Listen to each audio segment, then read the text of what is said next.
ہمارے یہاں عام طور پر یہ خیال پایا جاتا ہے نا کہ اگر پیریڈز آ بھی جائیں تو روزہ نہیں توڑنا چاہیے اور کچھ کھانا پینا نہیں چاہیے، اس دن کا ہو جاتا ہے. یہ خیال غلط ہے.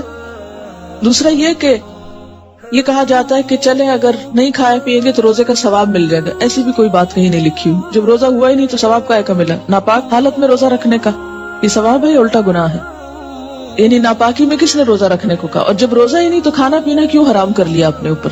یہ دین میں خود ساختہ پابندیاں ہیں. بعض اوقات ایک دم شوگر لیول ڈاؤن ہو جاتا ہے یا کوئی اور تکلیف ہوتی ہے، دوا لینے کی ضرورت ہوتی ہے، تو ایسے میں بے جا کی پابندی کے نہیں روزہ رکھے چلے جاؤ جیسے عام طور پر ہمارے معاشرے میں یہ چیز پائی جاتی ہے، تو یہ درست نہیں.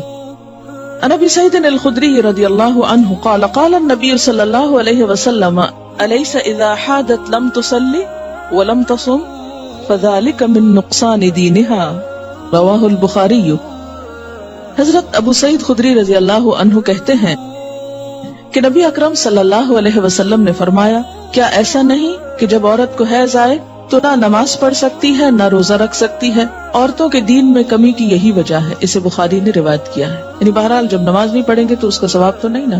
یہ الگ بات ہے کہ وہ ایک معذوری کی حالت ہے، تو ایسے میں اس کو کمپنسیٹ کرنے کے لیے کچھ ذکر اذکار اور تسبیحات کثرت سے کرنی چاہیے. اس سے نہ صرف یہ کہ وہ ثواب کا نقصان پورا ہوتا ہے بلکہ جو ڈپریشن کی ایک حالت آنے لگتی ہے اس کا ازالہ بھی ہو جاتا ہے. آزما کر دیکھ سکتے ہیں. اور نقصان دینہا کے کئی ایک معنی ہیں. یہ جو عربی لفظ ہے نا نقصان دین، نقصان عربی میں کمی کو کہتے ہیں.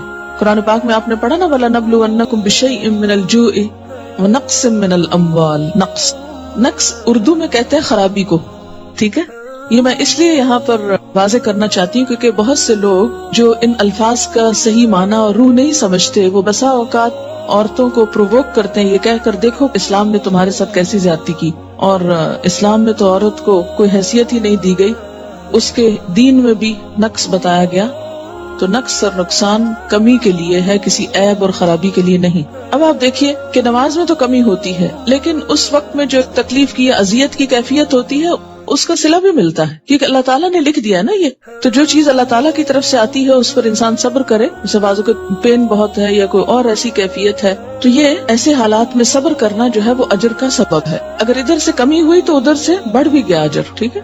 دوسری بات یہ کہ کمی سے مراد نمازوں کی تعداد میں کمی ہے جس کو آپ بعد میں عام حالات میں نفل وغیرہ پڑھ کے بھی پورا کر سکتے ہیں، یا پھر یہ کہ کمی سے مراد اس اعتبار سے کمی بھی ہے کہ ایک مثلا تہجد کی روٹین آپ بناتے ہیں یا نمازوں میں خشوع خضوع کی روٹین بناتے ہیں، این ابھی آپ اس حالت میں ہوتے ہیں کہ نماز چھوٹ جاتی ہے. اب کیا ہو گیا؟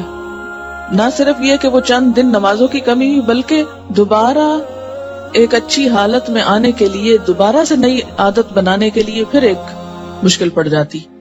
تو بعض اوقات لوگ نماز ہی چھوڑ دیتے.